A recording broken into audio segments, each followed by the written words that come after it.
Nous allons sélectionner ce fond par le menu Plage des couleurs. Première possibilité pour la sélection du bleu du ciel, la pipette. Nous allons cliquer à différents endroits, ici par exemple, puis avec la pipette plus, agrandir la sélection. Soit en cliquant dans le bleu du ciel dans l'image elle-même, soit directement là où les zones ne sont pas sélectionnées, c'est-à-dire sur les parties noires. Tout le bleu qui concerne le ciel étant sélectionné, la partie blanche, nous pouvons maintenant essayer d'affiner ce détourage en bougeant le curseur de tolérance.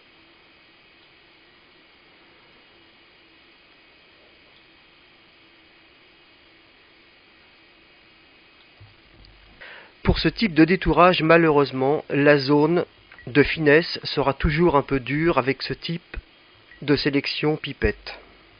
Nous allons quand même enregistrer cette sélection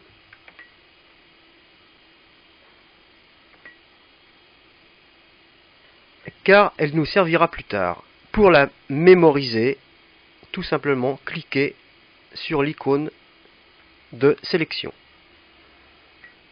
Nous pouvons désélectionner, puis récupérer à nouveau le menu Plage des couleurs afin de voir une autre manière de sélectionner certaines zones.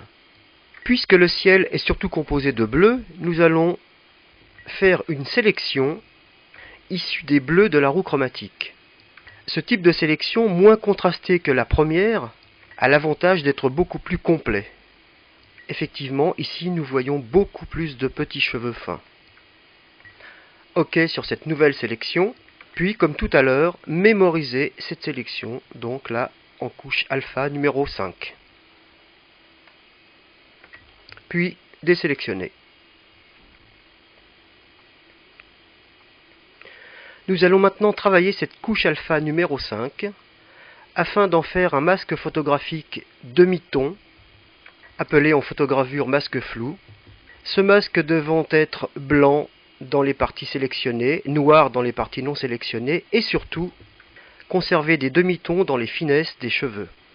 Pour réaliser ce masque, nous allons utiliser le réglage niveau. Et surtout s'attacher à blanchir le plus possible ces zones avec le curseur des blancs.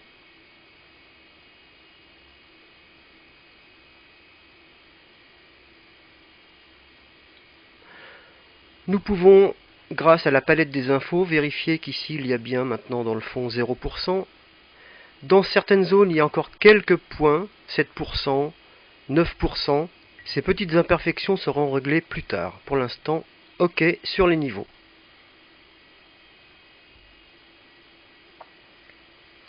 Nous disposons maintenant de deux masques, un masque relativement dur et un masque beaucoup plus doux. Nous allons maintenant fusionner ces deux masques grâce à l'opération Produit. Source 1, la couche alpha numéro 4. Source 2, la couche alpha numéro 5, opération Produit.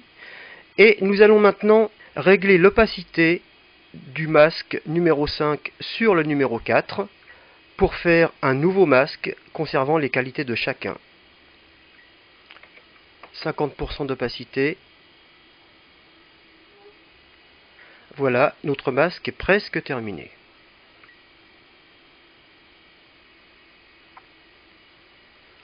Nous allons maintenant terminer le masque grâce aux outils de maquillage.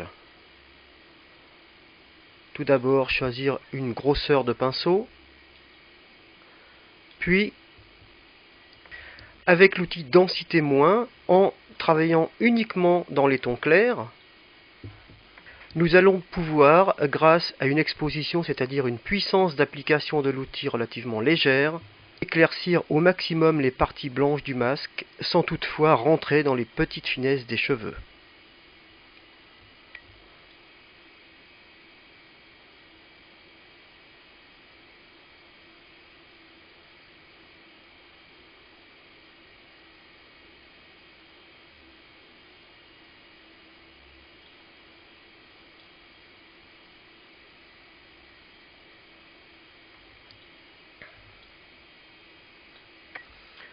Voilà.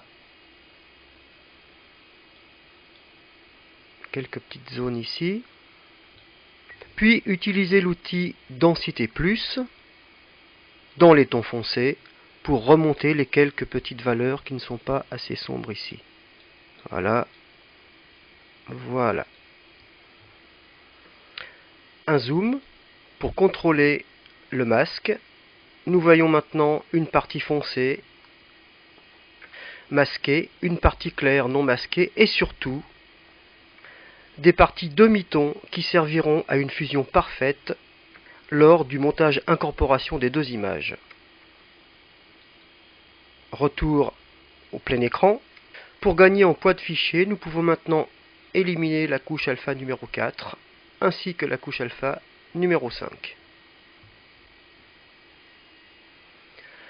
Le masque qui nous intéresse étant le masque du personnage et non celui du fond. Dans Images, nous passons ce masque négatif. Nous pouvons maintenant refermer ces deux palettes, puis activer la couche couleur. Nous récupérons la sélection issue de la couche numéro 6, option du clavier, clic. Et nous allons maintenant faire le montage de cette image détourée sur l'image de fond grâce à l'outil de déplacement, tout simplement par un cliquer, glisser et déposer sur l'autre image. Nous pouvons maintenant refermer cette image, puis dans la palette des calques, transformer cette sélection flottante en un calque numéro 1 par option du clavier, double clic sur sélection flottante. Nous pouvons maintenant, avec un zoom, vérifier la fusion des deux images. C'est grâce au masque demi-ton des petites finesses des cheveux que nous pouvons obtenir ce type d'effet de montage incorporation parfait au niveau de la fusion, tout en respectant les finesses de l'image originale.